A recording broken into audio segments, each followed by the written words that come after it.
Hey friends, welcome back to our chapter reading. Today we are continuing with The Case of the Weird Blue Chicken, The Next Misadventure by Doreen Cronin and illustrated by Kevin Cornell. So today we are jumping in at chapter 7.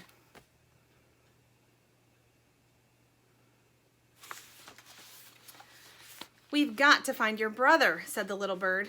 We've got to find your house first, said Sugar. Poppy will be inside the house. What's a Poppy? Asked the little bird. Our brother. His name is Poppy, answered Sugar. Where would he take the birdhouse? Asked Dirt. Don't you mean why would he take a birdhouse? Asked the little bird. Dirt and Sugar looked at each other. He's kind of unpredictable, said Sugar. Dirt nodded in agreement. Did you have anything valuable in the house? Asked Sugar. Absolutely not. Not at all. Nope, nothing. Why would I have anything valuable? That's ridiculous. Where would I even get anything valuable? I mean, really, I'm just a bird. Boring blue jay, actually. What a strange question. Now that I think about it, I believe the contents of my house are none of your business. Good day, sir. Sugar made an observation. Weird blue chicken is lying. Dirt and Sugar watched the little bird fly away. Weird blue chicken is lying, said Sugar. He was acting very suspicious. Should we follow her? Asked Dirt. Nope, answered Sugar.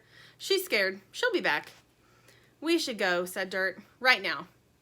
What's your hurry? Said Sugar. The sprinkler is... Dirt pulled out a pink polka-dotted umbrella from behind her back. She held it over their heads as the water came down. Coming back, said Dirt.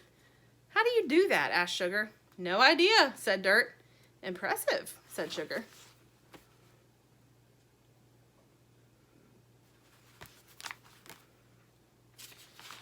Chapter 8.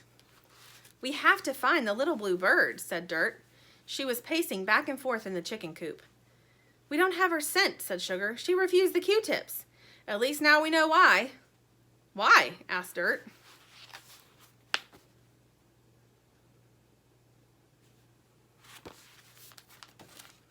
The same reason anyone refuses the Q-tips, said Sugar.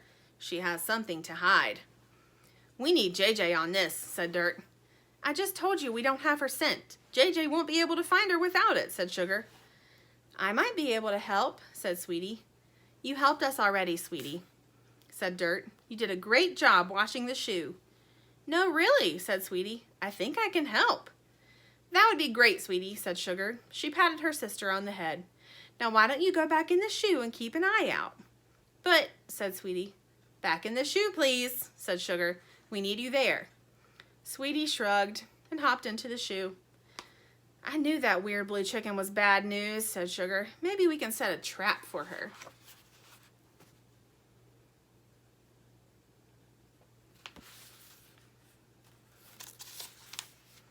What kind of trap? Asked Dirt.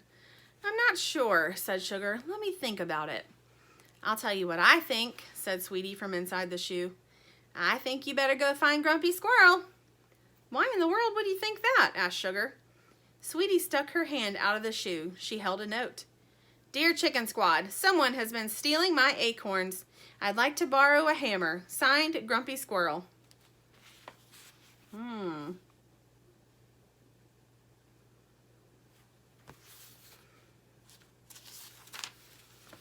We've got a crime spree on our hands, cried Sugar. First a stolen birdhouse, and now Grumpy Squirrel's acorns. Something tells me they're connected. Let's go talk to Grumpy Squirrel.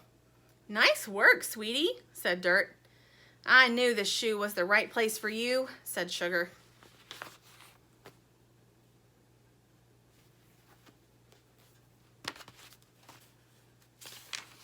Chapter 9. Which tree is the Grumpy Squirrel tree? Asked Dirt. We'll find it, said Sugar. Give me that note. Sugar closed her eyes and sniffed the note. As I suspected, she announced, it smells like squirrel.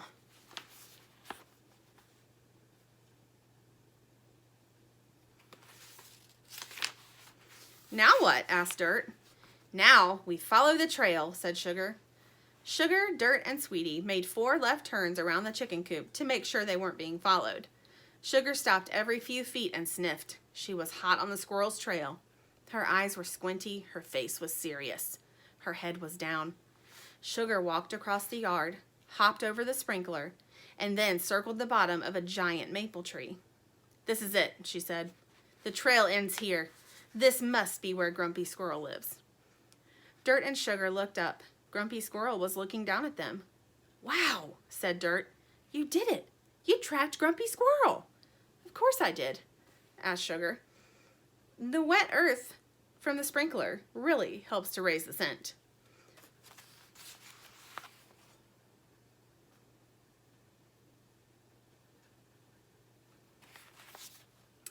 "There's also this obvious trail of squirrel footprints in the mud," said Sweetie. "I thought we left you in the shoe," said Sugar. "How are we going to get up there?" asked Dirt. "We're not," said Sugar. "He'll come down." The three chicks waited at the base of the tree. "Fancy meeting you here," Grumpy Squirrel yelled down. "We got your note," said Dirt. "Did you bring the hammer?" asked Grumpy Squirrel. I wonder what Grumpy Squirrel needs a hammer for. Sweetie held a hammer up for Grumpy Squirrel to see. "Good work," said Grumpy Squirrel. He climbed down the trunk of the tree and took the hammer from Sweetie. "Whoa," said Sugar. She grabbed the hammer back. "Wait just a second there, Grumpy Squirrel. First, you're going to tell me exactly what kind of plants you have that require a hammer. It's a little odd for a tree rodent to need one, don't you think?" "I'm just going to crack open some acorns," answered Grumpy Squirrel. "But I thought all your acorns had been stolen," said Dirt. "I have some emergency acorns," answered Grumpy Squirrel. "But they're old and a little stale. I need the hammer to get them open." Grumpy Squirrel grabbed the hammer from Sugar and darted up the tree. Dirt jumped on his tail. Sugar jumped on Dirt. Sweetie jumped on Sugar. "Hang on!" yelled Dirt.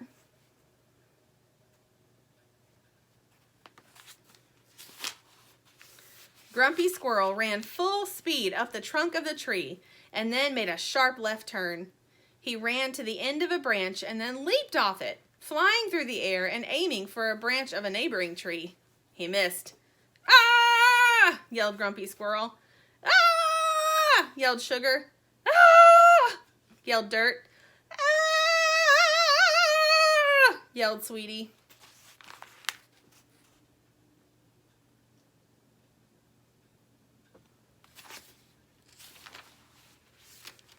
All right, we're going to stop right there so we can see what happens next the next time we pick up this book. So join me back next time and we'll see how it ends. See ya.